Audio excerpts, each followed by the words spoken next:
March 23, 2021. The Ever Given, a container ship, longer than the Empire State Building, gets stuck sideways in the Suez Canal. For 6 days, over 400 ships piled up on either side.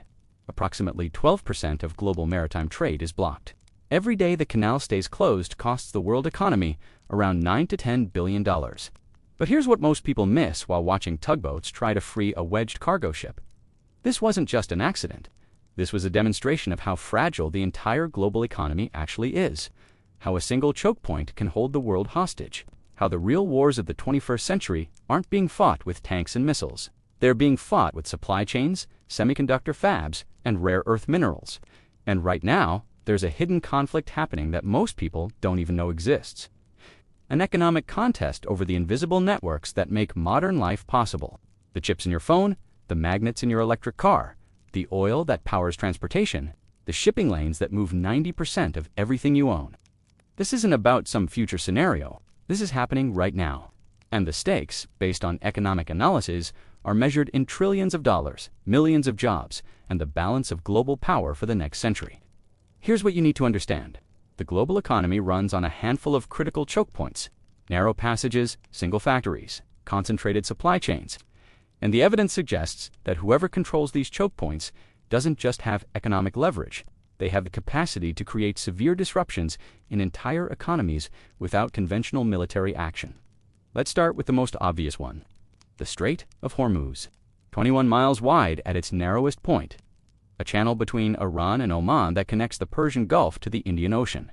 And through this tiny passage, approximately 20 million barrels of oil flows every single day. That's roughly 20 to 25% of the world's seaborne oil trade, about 20% of total global petroleum consumption. Think about that for a second. 1/5 of all the oil consumed on the planet has to squeeze through a passage barely wider than Manhattan is long. The shipping lanes themselves are only 2 miles wide in each direction. Tankers move through these narrow corridors in predictable patterns, making them vulnerable to interference of various kinds. There's essentially no viable alternative.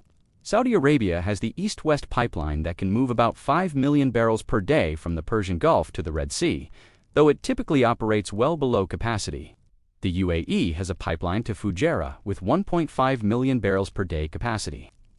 Iran opened the Gorkhask pipeline but hasn't used it consistently. Combined, maybe 3.5 million barrels per day of bypass capacity exists. But that doesn't come close to covering the 20 million barrels that transit Hormuz daily. And it's not just oil. About 20% of global liquefied natural gas shipments go through the strait as well, primarily from Qatar, which is the world's largest LNG exporter. This is the world's most important energy choke point, and it's controlled on one side by Iran. On the other, Oman, which means that if Iran wanted to create a global economic crisis, they wouldn't need nuclear weapons. They'd just need to close the Strait of Hormuz, even temporarily. Estimates suggest a complete closure could send oil prices surging by double digits within days. The knock-on effects would be catastrophic. Global inflation, supply chain disruptions across every industry that depends on petroleum, economic recession across multiple continents.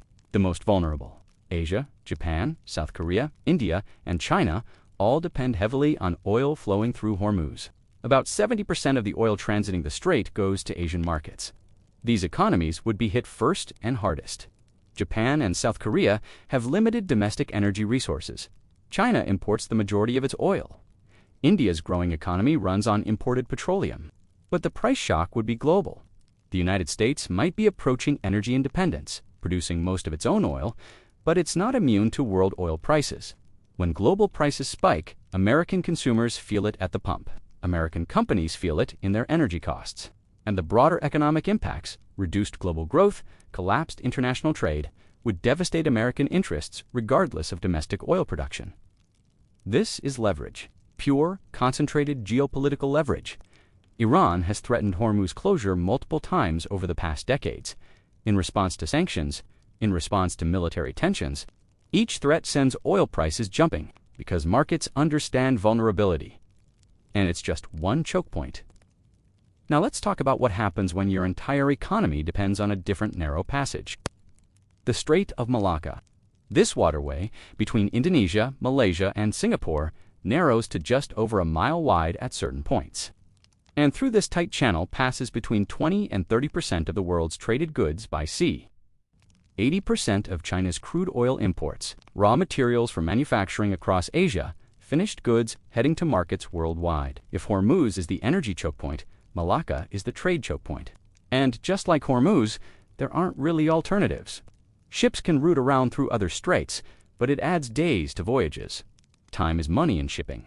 Delays mean higher costs. Higher costs mean higher prices. The whole system is optimized for speed and efficiency, which makes it incredibly vulnerable to disruption. Piracy, political instability, natural disasters. Any of these could close or severely restrict traffic through Malacca. And when that happens, the global economy feels it immediately. During the COVID pandemic, when shipping got disrupted, container costs skyrocketed. Routes that normally cost $2,000 were suddenly costing $20,000. Lead times exploded. Factories shut down, waiting for parts. The Ever Given incident in the Suez Canal showed us what happens when you block 12% of global maritime trade for 6 days. $9 to $10 billion per day in losses. Hundreds of ships delayed, supply chains thrown into chaos. And that was an accident. Imagine if someone did it deliberately. Imagine if multiple choke points got blocked simultaneously. This is the vulnerability that keeps military strategists and economists awake at night. The growing recognition that economic disruption doesn't require occupying territory or destroying cities. It can be achieved by disrupting the networks that connect the global economy. And those networks all run through a handful of narrow passages that are becoming increasingly contested. But physical choke points are only part of the story. The real vulnerabilities, the ones that could reshape global power for generations, are hidden inside supply chains for critical technologies. And there's no better example than semiconductors. Taiwan produces approximately 60 to 67% of the world's semiconductors by foundry revenue. But that aggregate number doesn't tell the full story. It's not just about volume. It's about which chips Taiwan produces, the advanced ones, the ones that actually matter for cutting-edge technology. Taiwan manufactures over 90% of the world's most advanced logic chips, 92% of the world's leading-edge semiconductor capacity. The sub-10 nanometer process nodes that enable the most powerful computing is concentrated on one island.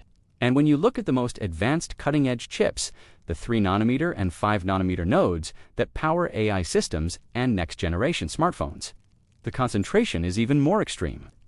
One company, Taiwan Semiconductor Manufacturing Company, TSMC, controls about 64% of the global foundry market. Over 50% of all advanced semiconductors come from TSMC alone. This is the world's largest dedicated semiconductor foundry, and it's not even close. Samsung, the second largest foundry, has about 12% market share. Everyone else combined makes up the rest. This company, this single entity, manufactures chips for Apple, Nvidia, AMD, Qualcomm, MediaTek, and dozens of other tech giants that drive the global economy. Apple alone accounts for about 26% of TSMC's revenue. Nvidia's AI chips, the ones powering the artificial intelligence revolution, are manufactured by TSMC. Advanced driver assistance systems in cars, F-35 fighter jets, data centers running cloud computing, all dependent on TSMC. In 2024, Taiwan's semiconductor industry generated $165 billion in revenue. That's approximately 20% of Taiwan's entire GDP. The Taiwan Stock Exchange is 30% TSMC. The company's market capitalization exceeds most countries' GDP. And semiconductor exports represent about 25% of Taiwan's total export value. And here's the critical part. You can't just build another TSMC somewhere else. The technology isn't the only barrier. It's the entire ecosystem. The specialized equipment suppliers, the chemical manufacturers, the precision engineering firms, the trained workforce, the established relationships with design companies, the decades of accumulated manufacturing know-how that doesn't exist in manuals or patents, but in the heads of engineers and technicians, the expertise, the supply chains, the engineering talent, the manufacturing precision required for 3 nanometer and 5 nanometer process nodes. This takes decades to develop. A single advanced fab costs between $15 and $20 billion to build. And that's just construction. Getting it to produce cutting-edge chips at commercial scale and quality takes years more. Even with massive investment, estimates suggest it would take 10 years or more to replicate Taiwan's advanced semiconductor capabilities elsewhere. And by the time you finish, TSMC will have moved on to the next generation of technology. The United States passed the CHIPS Act, investing hundreds of billions to boost domestic production. TSMC is building fabs in Arizona with over $12 billion in investment. Samsung is expanding in Texas. Intel is trying to rebuild its manufacturing capabilities. But even with all this investment, even with government subsidies and strategic priorities, projections show that by 2032, Taiwan will still control the overwhelming majority of advanced chip production. Around 90% of leading-edge semiconductors will still come from Taiwan. This creates what researchers call structural dependence. The entire global economy, every smartphone, every data center, every electric vehicle, every advanced weapons system depends on factories located on an island that China claims as its territory and has never renounced the use of force to control. Think about the implications. If conflict broke out over Taiwan, if those fabs got damaged or destroyed, the global economic cost would be catastrophic. The Institute for Economics and Peace estimates a full-scale conflict over Taiwan could result in a $10 trillion loss to the global economy. Even a blockade scenario would carry a global cost of $2.7 trillion. But it's not just about the potential for conflict, it's about the leverage this creates right now. Taiwan's semiconductor dominance acts as what some call a silicon shield. The thinking goes that China won't invade Taiwan because it would destroy the chip supply chain that China itself depends on. Over half of Taiwan's chip exports go to China. But that logic cuts both ways. Taiwan's strategic importance could also increase incentives for China to assert control. Viewing technological dominance as vital to long-term national security, and the more dependent the world becomes on Taiwanese chips, the higher the stakes get for everyone. This represents what analysts increasingly call economic leverage through supply chain control. Not conventional military force, not direct confrontation. Just the strategic accumulation of control over technologies that are absolutely critical to modern economies and have no quick substitutes. And if you think semiconductors are concerning, wait until you understand rare earth elements. 17 chemical elements with similar properties, names most people have never heard, but they're absolutely essential for modern technology. Rare earth magnets power electric vehicle motors, wind turbine generators, hard drives, headphones, speakers, smartphones, military guidance systems. They're in 45% of all rare earth applications. These magnets are what make miniaturization possible, what makes electric motors powerful enough to compete with combustion engines, what makes wind power economically viable at scale. And China controls this market almost completely. China produces approximately 60 to 70% of global rare earth mining output. The United States is a distant second at about 12%, Myanmar third at around 11%. Australia produces roughly 6%. But mining is just the beginning. The real choke point, the part that actually matters for industrial use, is refining and processing. China processes about 87 to 90% of the world's rare earth elements. Think about what that means. Even countries that mine rare earths, like Australia and the United States, often ship their raw ore to China for processing, because there's nowhere else to do it at scale. For heavy rare earths, the most valuable and hardest to produce varieties like dysprosium and terbium, China separates 99.9% of global supply. The United States has exactly one rare earth mine in operation, Mountain Pass in California. It reopened after being shut down for years. But even Mountain Pass ships its ore to China for processing, because American refining capacity is virtually non-existent. That's not hyperbole. The U.S. controls less than 1% of global rare earth refining capacity. This isn't an accident. This is the result of decades of strategic planning by China combined with decades of neglect by everyone else. China started investing heavily in rare earth capacity in the 1990s, while the United States and other Western countries were shutting down their operations. Environmental regulations made processing expensive in the West. Chinese rare earths were cheaper, so Western companies shut down mines and processing facilities, becoming dependent on Chinese supply. By the time everyone else realized rare earths were critical for clean energy technology and military systems, China had built an entire industrial ecosystem that would take years and billions of dollars to replicate elsewhere. Separation technology, processing facilities, chemical supply chains, trained workforce, established relationships with downstream manufacturers, and they've been steadily tightening control. In April 2025, China announced export controls on 7 heavy rare earth elements, plus all related compounds, metals, and magnets. Export volumes dropped sharply. Car manufacturers in the United States and Europe struggled to obtain permanent magnets. Some were forced to cut production or temporarily shut down factories. Rare earth prices in Europe spiked to 6 times Chinese domestic prices. Then, in October 2025, China expanded the controls. New rules required foreign companies to obtain licenses to export any products made in China containing rare earths. But here's the critical part. Starting December 1, 2025, the controls escalated to include products containing Chinese-sourced rare earths, even if manufactured outside China, even products traded domestically in other countries. The message was clear. China doesn't just supply rare earths. China can withhold rare earths. And without them, your electric vehicle industry stops. Your wind power build-out stops. Your consumer electronics production stops. Your defense manufacturing stops. This is economic leverage that extends far beyond traditional trade negotiations. This represents the capacity to severely disrupt strategic industries.